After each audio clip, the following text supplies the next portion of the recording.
13 अप्रैल 1984 सुबह के करीब 3:30 बजे दुनिया की छत कहे जाने वाले सियाचिन ग्लेशियर पर तापमान -40 डिग्री से भी नीचे था। तेज बर्फीली हवाएं 100 किलोमीटर प्रति घंटे की रफ्तार से चल रही थी। ऑक्सीजन इतनी कम कि सामान्य इंसान कुछ ही मिनटों में बेहोश हो जाए। उस अंधेरे, बर्फ से ढंके वीरान इलाके में कुछ भारतीय सैनिक खामोशी से आगे बढ़ रहे थे। उनके जूतों के नीचे जमी बर्फ चरमरा रही थी। हर कदम मौत से मुठभेड़ था। लेकिन उस सुबह जो होने वाला था, उसने भारत और पाकिस्तान के बीच की रणनीतिक लड़ाई को हमेशा के लिए बदल दिया।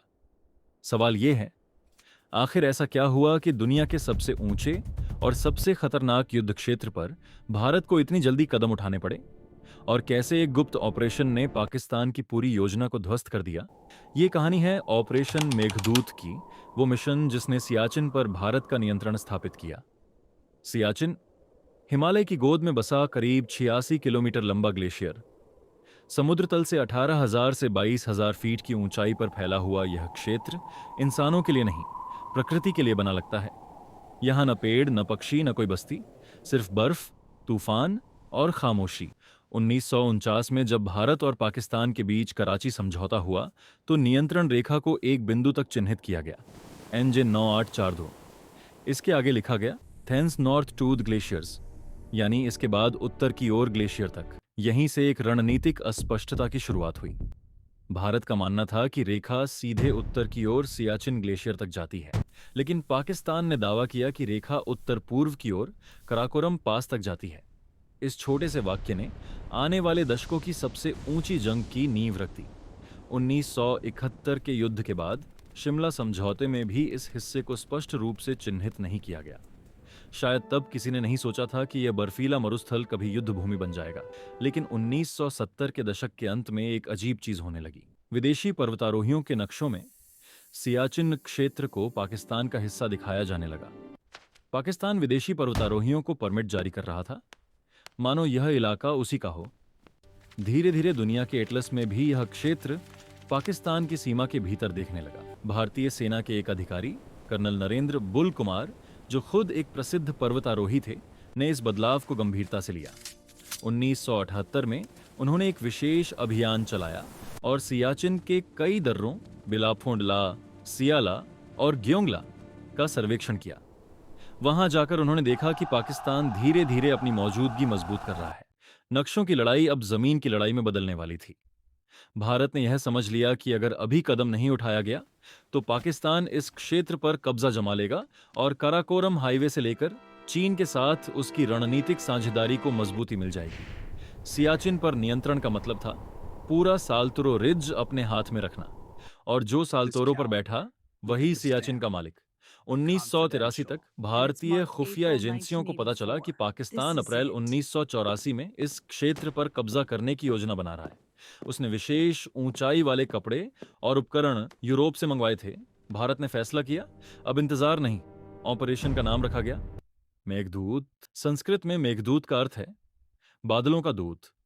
यह नाम उस मिशन के लिए बिल्कुल सटीक था जो बादलों और बर्फ के बीच अंजाम दिया जाना था। 13 अप्रैल 1984 की सुबह भारतीय सेना ने हेलीकॉप्टरों के जरिए अपने सैनिकों को बिलाफोंडला और सियाला पर उतारना शुरू किया। ये दर्रे रणनीतिक रूप से सबसे महत्वपूर्ण थे। हेलीकॉप्टर उड़ाना खुद एक जुआ था।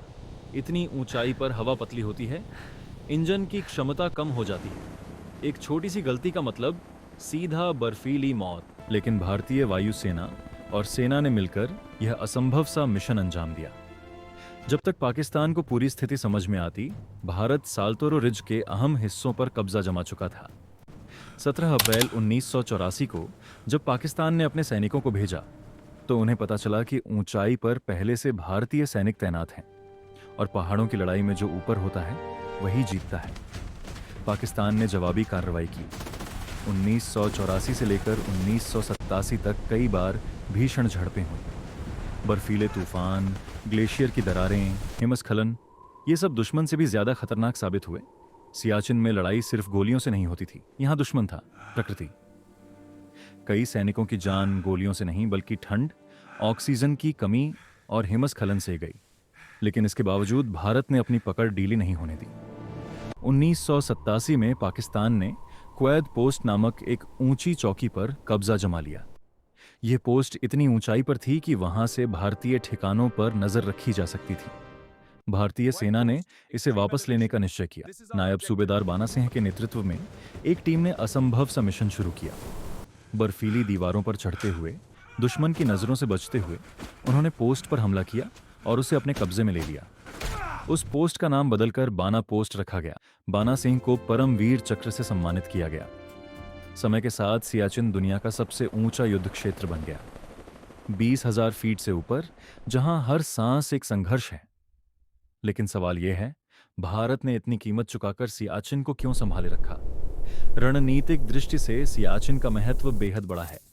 यह भारत, पाकिस्तान और चीन के त्रिकोणीय क्षेत्र के करीब है। अगर पाकिस्तान सालतोरो रिज पर बैठ जाता तो वह चीन के साथ अपने संपर्क को और मजबूत कर सकता था। काराकोरम हाईवे और गिलगित बाल्टिस्तान क्षेत्र की सुरक्षा उसके लिए आसान हो जाती। भारत के लिए सियाचिन पर नियंत्रण का मतलब था लद्दाख की सुरक्षा और चीन पाकिस्तान गठजोड़ पर नजर। सालों से सियाचिन पर तैनात भारतीय सैनिकों ने असाधारण साहस दिखाया है। यहां सेवा करना किसी भी सैनिक के लिए सबसे कठिन पोस्टिंग मानी जाती है। 6 महीने की तैनाती में शरीर का वजन कम हो जाता है, त्वचा जल जाती है, आंखों की रोशनी पर असर पड़ता है। लेकिन हर सुबह जब तिरंगा उस बर्फीले तूफान में लहराता है तो वह सिर्फ कपड़े का टुकड़ा नहीं होता, वह संकल्प का प्रतीक होता है। ऑपरेशन मेघदूत ने यह साबित किया कि कभी-कभी युद्ध मैदान पर जीत बंदूक से पहले दिमाग से होती है। समय पर लिया गया निर्णय इतिहास बदल सकता है।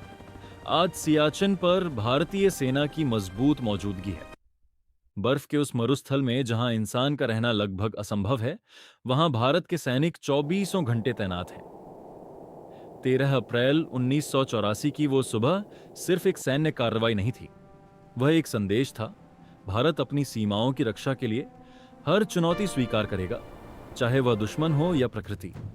सियाचिन की बर्फ आज भी वही है, हवाएं आज भी उतनी ही ठंडी हैं, लेकिन उस सफेद चादर के नीचे एक इतिहास दफन है, साहस, रणनीति और बलिदान का इतिहास। और जब भी कोई पूछे कि दुनिया का सबसे ऊंचा युद्ध क्षेत्र कौन सा है, तो जवाब सिर्फ एक है, सियाचिन। और उसकी कहानी की शुरुआत होती है ऑपरेशन मेघदूत से। अगर आपको यह वीडियो पसंद आया तो वीडियो को लाइक जरूर करें और कमेंट में जय हिंद जरूर लिए।